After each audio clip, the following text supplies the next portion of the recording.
చిన్నాన్న అవుతారు గోపాలం గారు. ఓకే, ఇదివరకు మీ పాపకి చూసాం చూపోటు అని వస్తే అప్పుడు తగ్గిపోయింది, బాగానే ఉంది ఇప్పుడు. సో ఇప్పుడు పెద్దనాన్న చిన్నాన్న గారికి చెవి నొప్పి అని చూపించారు. సో ఇప్పుడు చూసారు కదా, గుళ్ళెం మొత్తం లోపల చెట్ల కింద కట్టేసింది. మామూలుగా గుళ్ళెం వల్ల అంత పెయిన్ ఉండదు, కానీ ఈయనకి ఏంటంటే గుళ్ళెం గట్టిపడిపోయి లోపల చర్మం కూడా తినేసింది. దాన్ని కెరాటోసిస్ అబ్టూరెన్స్ అంటారు.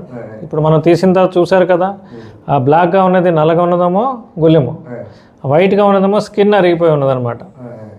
సో అది మొత్తం తీసేగానే ఇమీడియట్గా నొప్పి తగ్గిందనమాట. సో సమయం చేయడం వల్ల మంచిది. ఒక్కొక్కసారి మరీ ఎక్కువ డిలే చేస్తే ఇలా తీయడానికి కూడా ఉండదు, దాన్ని తిమ్మిరి ఇంజెక్షన్ ఇచ్చో లేకపోతే మత్తు ఇచ్చో తీయాల్సి వస్తుంది. సో ఇప్పుడు లక్కీగా దానికి క్లియర్ అయిపోయిన తర్వాత పెయిన్ తగ్గింది, బాగానే ఉందండి ఇప్పుడు, ఫ్రీ అయిపోయింది. సరేనండి, నమస్కారం.